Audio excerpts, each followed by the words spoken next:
Eu saúdo aos irmãos com a paz do Senhor. Graças a Deus, Ele nos dá mais uma oportunidade, não é, de estar aqui na sua casa.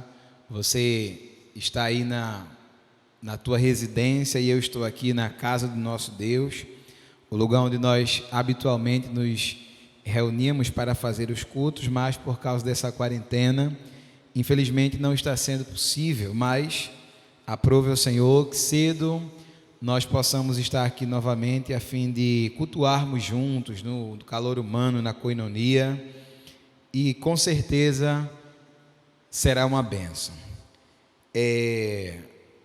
Quero compartilhar com os irmãos hoje a mensagem da palavra do nosso Deus, que está escrita no capítulo 21 do Evangelho de João. João, capítulo 21.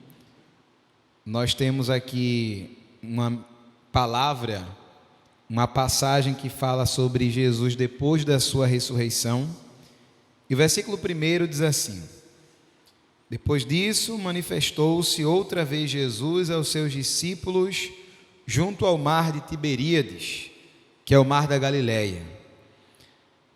E manifestou-se assim: estavam juntos Simão Pedro e Tomé, chamado Dídimo, e Natanael, que era de Caná da Galileia, e os filhos de Zebedeu, no caso Tiago e João, e outros dois dos seus discípulos. Disse-lhes Simão: vou pescar. Disseram-lhe eles: também nós vamos contigo. Foram e subiram logo para o barco, e naquela noite nada apanharam. Estava difícil, né? Versículo 4: e sendo já manhã, Jesus se apresentou na praia, mas os discípulos não conheceram que era Jesus. E disse-lhes, pois, Jesus a eles, não é? Filhos, tendes alguma coisa de comer? Responderam-lhe: não. E ele lhe disse: lançai a rede à direita do barco e achareis. E lançaram-na, pois, e já não podia tirar pela multidão dos peixes. Então aquele discípulo a quem Jesus amava, João está falando sobre ele mesmo, disse a Pedro: é o Senhor. E quando Simão Pedro ouviu que era o Senhor, cingiu-se com a túnica, porque estava nu, ou seja, só com uma roupa de baixo, mas sem a túnica, cingiu-se com a túnica e lançou-se ao mar. E os outros discípulos foram com o barco, porque não estavam tão distantes da terra, senão quase 200 côvados, ou quase 90 metros, era próximo, levando a rede cheia de peixes. Logo que saltaram em terra, viram ali brasas ou braseiros, e um peixe posto em cima e pão. E disse Jesus: trazei dos peixes que agora apanhastes. Simão Pedro subiu e puxou a rede para a terra, cheia de 153 grandes peixes. E sendo tantos, não se rompeu a rede. E disse-lhe Jesus: vinde, jantai, comei. E nenhum dos discípulos ousava perguntar-lhe: quem és tu? Porque sabiam que era o Senhor Jesus. Chegou, pois, Jesus e tomou o pão e deu-lhe, e semelhante o peixe. E era já a terceira vez que Jesus se manifestava aos seus discípulos, depois de ter ressuscitado dos mortos. Versículo 15, acompanhe aí. E depois de terem jantado, disse Jesus a Simão Pedro: Simão, filho de Jonas, amas-me mais do que a estes? Ou amas-me mais do que estes? E ele respondeu: Senhor, tu sabes que eu te amo. Disse-lhe Jesus: apacenta os meus cordeiros. E tornou a dizer-lhe, segunda vez: Simão, filho de Jonas, amas-me? Disse-lhe: sim, Senhor, tu sabes que eu te amo. Disse-lhe: apacenta as minhas ovelhas. Disse-lhe terceira vez: Simão, filho de Jonas, amas-me? Simão entristeceu-se por ter lhe dito terceira vez: amas-me? E disse-lhe: Senhor, tu sabes tudo, tu sabes que eu te amo. Jesus disse-lhe: apacenta as minhas ovelhas. Na verdade te digo que quando eras moço e te cingias a ti mesmo e andavas por onde querias, mas quando já fores velho, estenderás as mãos e outro te cingirá e te levará para onde tu não queiras. Versículo 19: e disse isso significando com que morte havia ele de glorificar a Deus. E dito isso, disse-lhe: segue-me. Pai, obrigado, Senhor, por esta palavra. Obrigado pela tua presença neste lugar. Obrigado por ter sustentado a nossa vida e por estar sustentando-nos durante essa quarentena. Quantas pessoas, ó Senhor, estão passando dificuldades nos seus lares, mas nós acreditamos no teu poder, nós acreditamos na tua misericórdia. Essa pessoa, meu Deus, que está lá do outro lado e que precisa ouvir a tua voz, fale com ele. Fale conosco aqui, Senhor Jesus Cristo, nessa noite. Que a tua voz, Senhor, seja música para os nossos ouvidos, que nós a ouçamos e entendamos e que cumpramos aquilo que o Senhor tem a nos dizer. Que o amor que o Senhor sempre demonstrou por todos aqueles que te seguem, seja mais uma vez demonstrado por nós que estamos aqui e por aqueles que estão em casa. Em nome de Jesus, Deus. Amém. Depois de dar uma lida no livro de Aramis de Barros, intitulado 12 Homens, uma Missão, eu fiquei particularmente impressionado com a maneira como ele classificou a Pedro, chamando-o de pescador galileu impulsivo. E na reflexão dessa expressão utilizada pelo Aramis de Barros, a gente dá uma passeada na Bíblia e percebe que, de fato, Pedro era um homem realmente muito impulsivo. A impulsividade de Pedro fazia com que ele fosse, muitas vezes, contraditório. Nós encontramos nos relatos bíblicos várias citações a respeito deste homem chamado Pedro. Muitas delas, obviamente, estão relacionadas a Jesus durante o seu ministério aqui na terra, tal como essa que está escrita aqui em João no capítulo 21. Mas outras tantas referências nós temos para além dos evangelhos, no livro de Atos, nas cartas paulinas. O apóstolo Pedro também aparece. Nós temos até os livros dele, as cartas que foram ditadas por esse apóstolo. A primeira referência que nós encontramos na Bíblia sobre o apóstolo Pedro está escrita em João no capítulo 1 e nos versículos 41 e 42. Nesses dois versículos, a Bíblia relata João escrevendo que o seu irmão André chegou para Pedro e disse assim: Pedro, nós temos achado aquele que é o Messias, nós temos encontrado de fato aquele sobre quem se está falando no Antigo Testamento. Vem, Pedro, vamos até ele. Pedro vai até Cristo, e quando Pedro chega na presença de Jesus, Jesus olha para ele e muda o nome dele.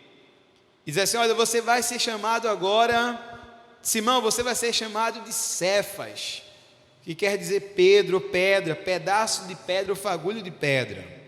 Esse será o teu nome. Depois de Pedro encontrar-se com Jesus, ele volta novamente, obviamente, às suas práticas comuns e vai pescar. Só que Jesus não queria apenas mudar o nome de Pedro ou ser receptivo com aquele homem. Jesus queria de fato ter um relacionamento, ter proximidade, ter amizade com Pedro. De maneira que em Marcos, no capítulo 1, nos versículos 16 e 17 e 18, nós observamos Jesus indo até o mar da Galileia para chamar a Pedro, a fim de que Pedro fosse o seu discípulo. Esse chamado está registrado lá e Lucas também registra a mesma coisa, que agora de maneira mais detalhada, obviamente, no capítulo 5 do seu evangelho, do versículo 1 até o versículo de número 11. Jesus chamou a Pedro para que Pedro tivesse comunhão, tivesse intimidade com ele, para que Pedro fosse o seu discípulo. Jesus vira amigo de Pedro, Pedro se torna um amigo de Jesus e eles passam a viver uma história de amizade muito interessante, uma relação de discípulo e o seu mestre. Em Mateus no capítulo 8, versículos 14 e 15, Jesus vai até a casa de Pedro e lá a sogra de Pedro estava doente. Jesus cura a sogra dele. Jesus andou sobre as águas e Pedro, ousado, impulsivo, andou também sobre as águas. Quando viu que era Jesus, quando viu que alguém se aproximava, disse assim: Senhor, se és tu, manda-me ter contigo, eu quero andar também. Jesus disse assim: vem, e Pedro caminhou sobre as águas com Cristo. Ineditamente, no capítulo 8, no versículo 32 do Evangelho de Marcos, Pedro revela quem era Jesus. Jesus chega para os discípulos e diz assim: olha, o que é que os homens estão dizendo a meu respeito? E aí um vai dizendo, uns dizem que tu és Elias, outros dizem que tu és um dos profetas, outros dizem que, enfim, foram dizendo lá coisas, nomes, títulos que davam a Cristo. Jesus olhou para ele e disse assim: vocês dizem que eu sou quem? Aí Pedro, cheio de Deus, cheio do Espírito Santo, disse assim: tu és o Cristo, o Filho do Deus vivo. E Pedro e Jesus tinham uma relação de intimidade, e mesmo sendo Pedro tão íntimo de Cristo, chegou a negá-lo, a praguejar contra ele. William McBurney escreveu falando sobre Pedro e disse o seguinte: ele, com uma rara combinação de coragem e covardia, alternava momentos de grande força com lamentável instabilidade. Jesus dirigiu-se mais a ele do que a qualquer outro dos seus seguidores, tanto em louvor quanto em repreensão. O escritor, conhecido por nós, Hernandes Dias Lopes, pastor, corrobora com as ideias do William McBurney e diz assim sobre Pedro: ele foi um homem de fortes contrastes e tinha roubos de intensa ousadia e atitudes de extrema covardia. Era um homem de altos e baixos, escaladas e quedas, bravuras e fraquezas. Este era Pedro. Mas a despeito de todas essas instabilidades, a gente percebe que na vida de Pedro o fato mais agravante foi o fato dele ter negado a Cristo. Esse foi o maior agravo da vida de Pedro. E depois da negação, do praguejamento contra o seu Senhor, ele desistiu dessa coisa de ser cristão, de ser seguidor de Cristo, e foi embora, voltou para a sua vida normal, para a sua vida comum. Mas Jesus já havia ressuscitado. Pedro desistiu de ser servo, Pedro desistiu de Cristo, desistiu do Pai, desistiu de tudo aquilo que ele havia vivido com Cristo durante cerca de 3 anos. Mas Jesus não tinha desistido de Pedro. Da mesma maneira que Jesus não desistiu de Pedro, ele também não desiste de nós. Ele não desiste de nos amar. Independente se nós somos contraditórios, impulsivos, interpestuosos, como Pedro era, Ele seguirá nos amando e amará para sempre. A gente observa que de fato Pedro era uma pessoa difícil de lidar. Quando ele declara que Cristo, que Jesus era realmente o Filho de Deus, quase que automaticamente depois ele diz assim: tem piedade de ti, tu não podes morrer, tu não podes se entregar, tu não podes acontecer isso contigo, dando Pedro lugar ao inimigo, de maneira que Jesus olha para ele e diz assim: atrás de mim, Satanás. Pedro estava naquele momento, tinha acabado de ser usado pelo Espírito Santo e emprestou a boca ao inimigo. Esse é Pedro. Mas Jesus não desistiu dele. No capítulo 21 do Evangelho de João relata que Jesus já havia ressuscitado. E Pedro sabia disso porque Jesus já havia se encontrado com ele algumas vezes e com os outros discípulos. Mas mesmo depois da ressurreição de Cristo, Pedro chegou para os discípulos e disse assim: olha, vamos fazer o quê? Não tem mais o que fazer. Cristo morreu, ressuscitou, mas e aí a nossa vida? A gente vai ter que dar seguimento a ela. A gente vai fazer o quê agora? E Pedro disse: eu vou pescar. Pedro exercia liderança no meio daqueles que tinham sido discípulos de Cristo. E como prova dessa liderança, após Pedro ter declarado que iria pescar, os outros disseram assim: a gente vai contigo, Pedro, vamos pescar também. Tomé, Natanael, Tiago, João e outros discípulos foram junto com Pedro, a fim de reviver a vida que outrora eles viviam.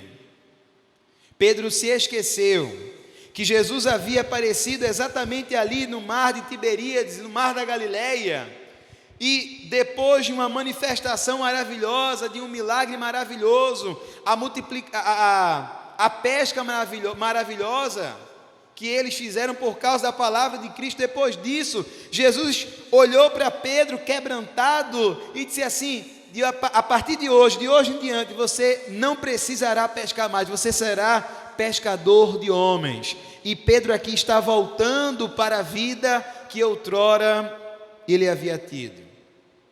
O irmão dele vai com ele, os outros discípulos acompanham a Pedro. Pedro exercia a liderança. Eu já ouvi um pregador dizendo que ser líder implica dizer necessariamente não ser neutro. Um líder, ou ele será uma bênção para aqueles que ele lidera, ou ele será uma maldição, mas não há como haver neutralidade por parte deste líder.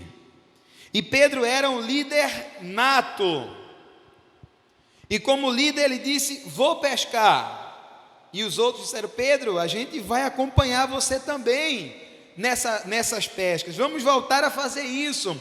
É o que a gente sabe, Jesus morreu, ressuscitou, mas e aí? Onde ele está? O que é que a gente vai fazer? Não tem como mais seguir. Vamos pescar, Pedro. Vamos voltar a ser exatamente aquilo que nós éramos. Nós estamos no mês da família e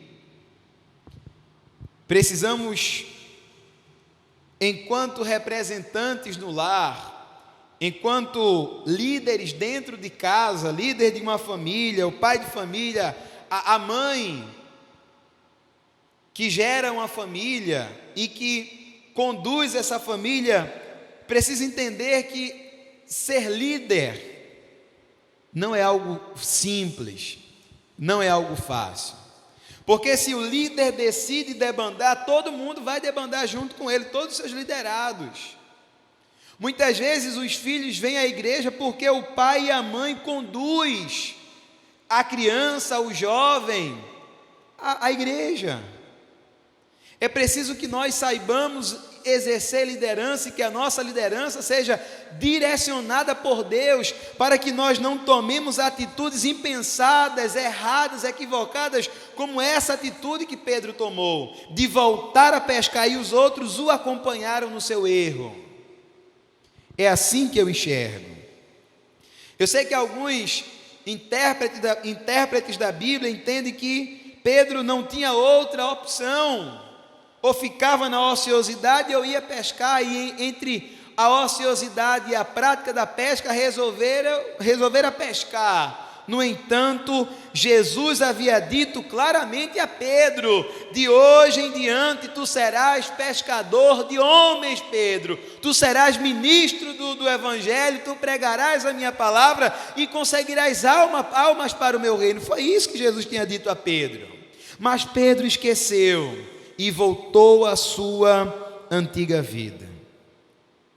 Mas Jesus, que não desistiu de Pedro e que não desiste da tua família também, que não desiste de você, apareceu às margens daquele mar mais uma vez, como aconteceu em Lucas no capítulo 5. E Jesus chega para eles e diz assim: ei, filhos, vocês têm alguma coisa aí para comer?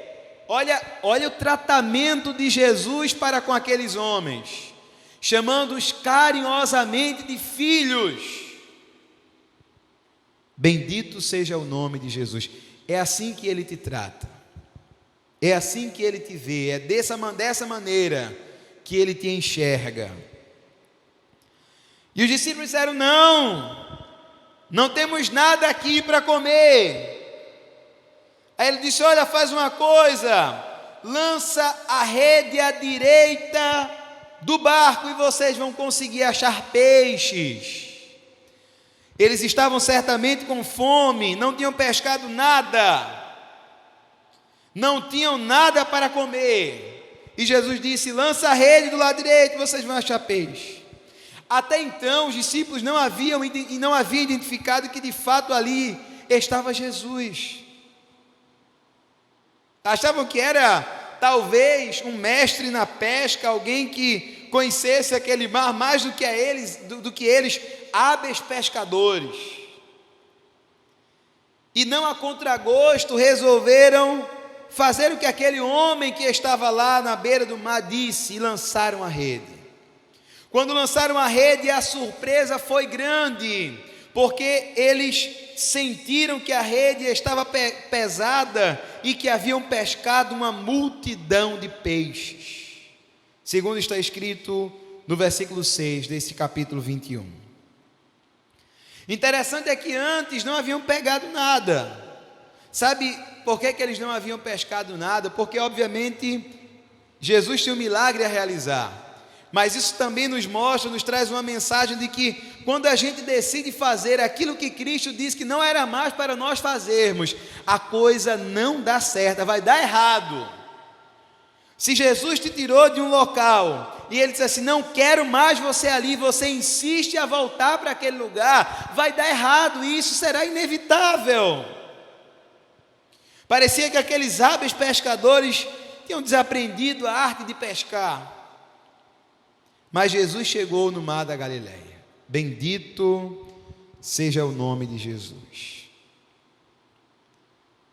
E aquele discípulo chamado João, que estava lá junto com eles, filho de Zebedeu, olhou para Pedro e disse assim: Pedro, e agora? É o Senhor, Pedro. E Pedro, quando ouviu, e certo de que de fato se tratava de Jesus, colocou a sua capa, lançou-se no mar e foi ao encontro de Jesus. Quando eles vão chegando com o barco na beira do mar, que coisa interessante. Jesus já havia feito uma fogueira, já tinha peixe em cima dela e já havia pão esperando por aqueles discípulos. Isso demonstra que eles haviam desistido de Cristo, mas que Cristo não tinha desistido deles. E Jesus chegou para eles e disse assim: olha, venham jantar. Era pela manhã, mas jantar significa comer. Venham comer. Já tem pão aqui, tem peixe, mas esse peixe que está aqui não será suficiente. Tragam dos peixes que vocês pescaram. Aquilo certamente significava dizer que aquela conversa seria demorada, que Jesus tinha algo para tratar com todos eles que estavam ali. E quando eles se reúnem à volta de Cristo, não ousando perguntar quem era ele, porque eles já sabiam que realmente era Jesus. É interessante porque Jesus pega o pão e, como habitualmente ele fazia, ele parte o pão e começa a distribuir aos seus discípulos. Se antes não havia dúvida de que de fato aquele era Cristo, agora é que não há mais. Eu não sei exatamente a maneira como ele se apresentou ali, porque outras duas vezes ele já tinha aparecido aos discípulos, e essa era a terceira vez, segundo João 21:14. Certamente uma fisionomia diferente estava nele, naquele corpo glorificado. E ele começa a oferecer pão aos discípulos. E ele distribui também pedaços de peixes para eles. Depois de Jesus alimentá-los, começa a conversa, começa a palestra. E Jesus começa a conversar com ele. Não dá para saber exatamente sobre o que era que ele estava a conversar. Mas quem sabe Jesus estava fazendo uma retrospectiva daqueles 3 anos que eles haviam passado juntos, apontando as coisas que aconteceram, apontando que repetidas vezes ele havia dito que seria morto, mas que ressuscitaria. Talvez Jesus resolveu lembrar da promessa que havia feito a eles, que eles se dispersariam do rebanho como ovelhas sem pastor, mas que depois o pastor reapareceria, iria após eles na Galileia e que os reuniria novamente. E é isso que Jesus está fazendo aqui, está reunindo novamente o seu pequeno exército para que através destes homens o mundo fosse alcançado pelo Evangelho. E Jesus vai falando com eles, vai conversando com os seus discípulos, demonstrando o amor que tinha por eles. Não havia com certeza em Cristo um tom acusador, um olhar de negação, não. O que ele demonstrava por eles ali naquele momento, com certeza era amor, e era isso que ele esperava dos seus discípulos também.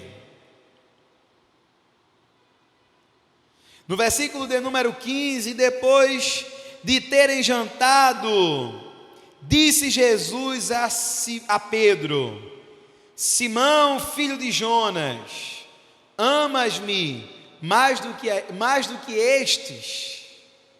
Olha a pergunta de Jesus. Eu quero destacar 2 coisas aqui. A primeira, Jesus chamou esse impulsivo pescador galileu pelo nome: Simão. Observe que naquela noite fatídica em que Pedro estava tentando acompanhar o julgamento de Cristo, ele não ousa pronunciar o nome de Cristo. Ele diz assim: este homem, não conheço este homem, não conheço tal homem, e não pronuncia o nome de Cristo. Mas aqui Jesus fala com Pedro e diz assim: Simão, bendito seja o nome de Jesus. É assim que Jesus te chama, é assim que Jesus te trata. A despeito de quaisquer pecado que você possa ter cometido, esse é o tratamento que ele... É um tratamento pessoal, é um tratamento de intimidade. Se por um lado Pedro tratou Cristo com tamanho afastamento, Jesus o trata pelo nome, chamando junto. E pergunta-lhe: você, filho de Jonas, me ama mais do que estes? Bendito seja o nome de Jesus. A palavra de Jesus aqui, ou a pergunta de Jesus, nos remete de maneira direta àquilo que está escrito em Marcos, no capítulo de número 14, e no versículo de número 29, quando Jesus está avisando a Pedro, e Pedro diz assim: mesmo se todos se escandalizarem em ti, eu não vou me escandalizar. Pedro estava dizendo aqui em Marcos 14 e 29 o seguinte: eu te amo mais do que todos esses que estão aqui. Meu sentimento por ti é maior. Era isso que ele achava, era isso que ele entendia. Aí Jesus pergunta: amas-me mais do que estes me amam? Aí Pedro responde: sim, Senhor, tu sabes que te amo. Aí Jesus diz assim: apacenta os meus cordeirinhos, apacenta as minhas ovelhas, Pedro. Nesse momento, meus irmãos, Jesus está retirando novamente as redes de Pedro e dando-lhe o cajado, como quem diz assim: eu te chamei para ser pastor, eu te chamei para apacentar, o meu chamado na tua vida é para isso, e não adianta você querer correr e ir para outro lado fazendo aquilo que eu não mandei que você fizesse. Faça aquilo que eu estou dizendo, apacente os meus cordeirinhos, Pedro. Jesus está falando com você aí na sua casa. Você sabe para que foi que Ele te chamou, e é preciso cumprir o teu chamado, é preciso que a missão que Ele te deu seja cumprida, e não é outro que tem que cumprir, é você que tem que fazer o que Deus disse que você tem que fazer. Apacenta os meus cordeirinhos, Pedro. E aí Jesus pergunta novamente: Simão, filho de Jonas, amas-me? Aí ele responde: sim, Senhor, tu sabes que te amo. Aí Jesus diz novamente: apacenta as minhas ovelhas. Pela terceira vez, Jesus pergunta: Simão, filho de Jonas, amas-me?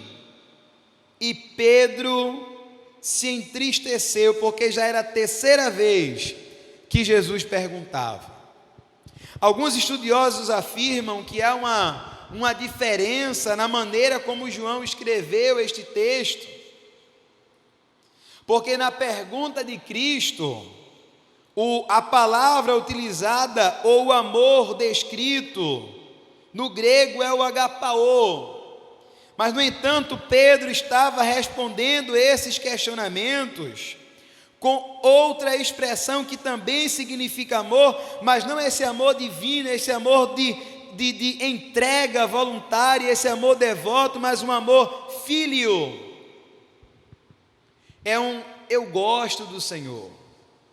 Na verdade, o que mais importa saber aqui é a propositura de Cristo ao fazer essas perguntas e repetir, fazer e falar novamente. Por que Jesus está instando em questionar Pedro? Pedro havia negado 3 vezes, e aqui 3 vezes ele responde que amava o Senhor.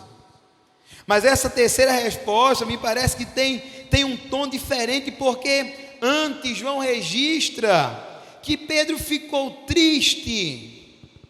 Certamente essa tristeza foi uma tristeza de quebrantamento ao lembrar: antes eu entendia que eu era melhor, ou o melhor dentre os meus conservos, Antes eu me entendia, eu me enxergava como superior a eles.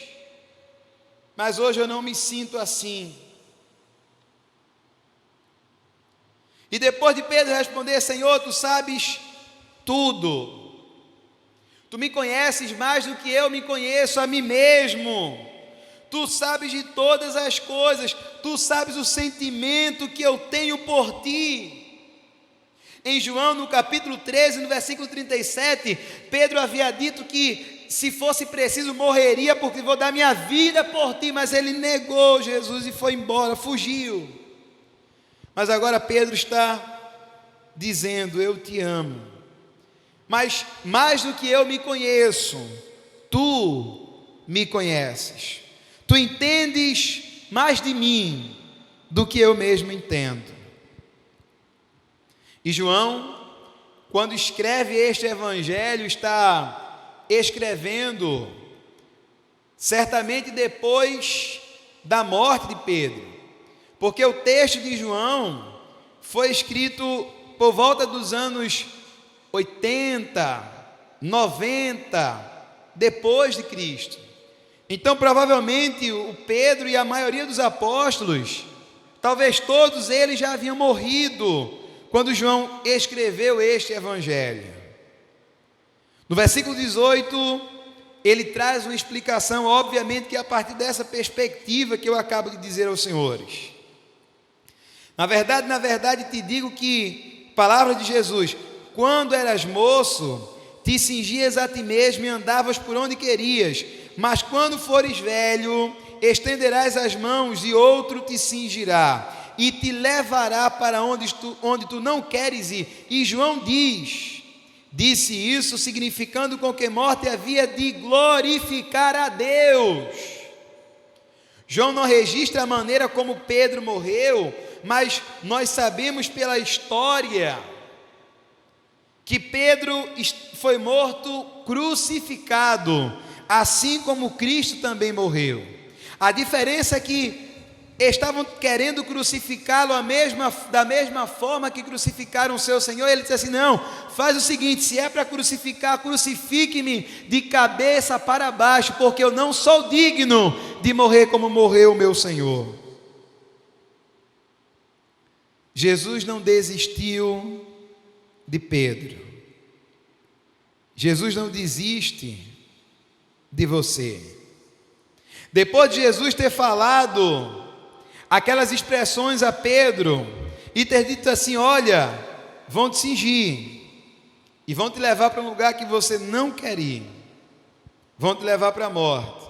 Depois de Jesus ter dito isso, olhou para ele e disse assim: segue-me, segue-me. E foi isso que ele fez. O que Jesus estava prometendo ali não era riqueza. A profecia que Jesus emitiu aqui não era de vitórias, no sentido de bens materiais ou de necessárias coisas que se conseguem na vida e que aos olhos humanos são muito positivas. Não eram essas coisas, carro, casa, bens, não era isso. Jesus estava dizendo a Pedro: Pedro, você vai morrer. E depois de ter dito isso, o que é que Pedro faz? Segue a Cristo. De fato, o quebrantamento, sobretudo gerado nessa conversa, estava surtindo efeito, porque Pedro demonstra aqui que estava disposto de fato e de direito a morrer por amor a Cristo. Quando a gente olha para o livro de Atos dos Apóstolos, escrito por Lucas, e enxerga um pouco da biografia de Pedro, daquilo que ele faz no início da igreja, preso. Certo dia, os homens da lei chegam assim e dizem assim: olha, não fala mais o nome desse homem. Ele diz assim: pode me prender, pode me bater, pode me matar, não adianta, eu não vou deixar de falar sobre tudo aquilo que tenho visto e que tenho ouvido. Pedro, de fato, estava disposto a morrer por Cristo. Que as perguntas que Jesus fez a Pedro ecoem dentro do nosso ser. Jesus está perguntando a mim, hoje, perguntando a vocês que estão aqui, perguntando a você que está assistindo esse culto pela internet: você me ama? Você me ama? Você me ama? E está disposto a, se for preciso, dar a sua vida por amor a mim?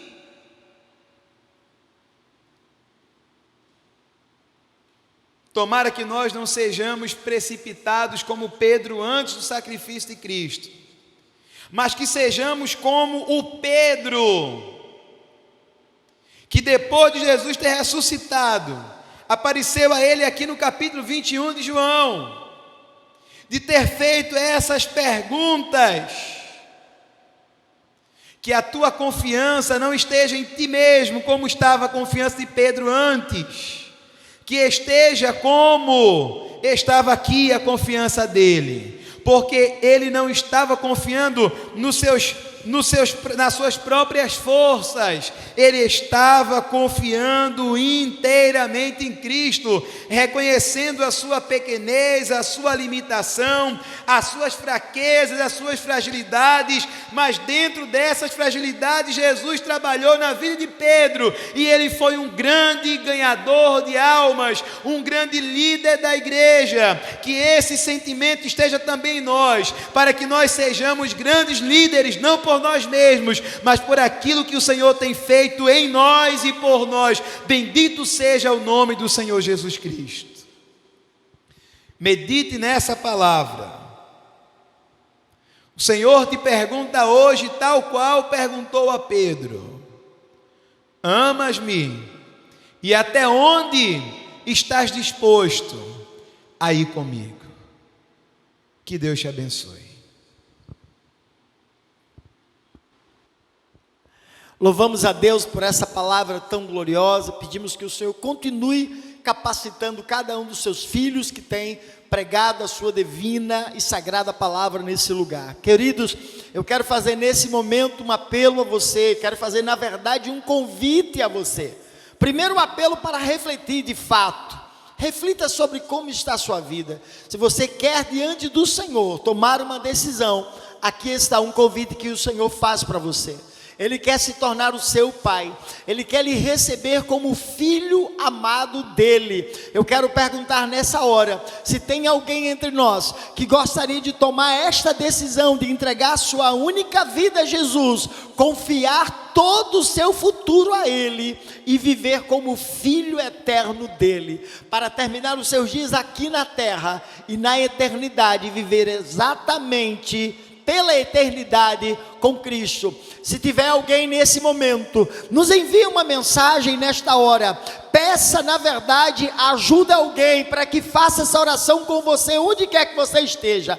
Nós queremos te acompanhar, nós queremos te receber nesta família, não importa onde você esteja. Se você quiser tomar esta decisão, por favor nos envie uma mensagem, diga: pastor, eu quero receber Jesus como meu único Senhor e Salvador, eu quero viver, eu quero ter uma nova chance diante dele. Onde está a primeira pessoa? Por favor nos envia uma mensagem. Enquanto você está aí escrevendo, eu quero também orar com você. Faça uma oração de confissão, confesse os seus pecados e receba Jesus como Senhor e Salvador da sua vida. Oremos. Pai bondoso e amado, estamos diante da Tua presença, Deus, e oramos, ó Deus, por essa vida que nos ouve. Pedimos nesse instante que o Teu amor alcance cada coração quebrantado. Pai, essas pessoas que querem tomar uma decisão ao Teu lado, que o Senhor possa perdoá-los, que o Senhor possa recebê-los e escrever os nomes deles no livro da vida. Onde estiver um coração arrependido, que agora te confessa, Pai, as suas falhas, os seus delitos e os seus pecados, que o Senhor receba como filho autêntico seu, como alguém que o Senhor está redimindo, como alguém que o Senhor está salvando. Continua com esta pessoa. Nós oramos também nesta hora em favor de cada família, pedimos a tua bênção e a tua graça sobre cada membro congregado, visitantes desta casa, que o Senhor continue abençoando, continua dando, Pai, livramento ao teu povo, é o que nós te pedimos, e certos da tua companhia, já te agradecemos em nome e por amor de Jesus. Que Deus continue abençoando. Recebe aí a bênção do Senhor na sua casa. Que a graça do nosso Senhor e Salvador Jesus Cristo, que o amor de Deus, a comunhão e a consolação do Divino e Santo Espírito seja com você e toda a sua casa, hoje e sempre. Amém. E que Deus te abençoe.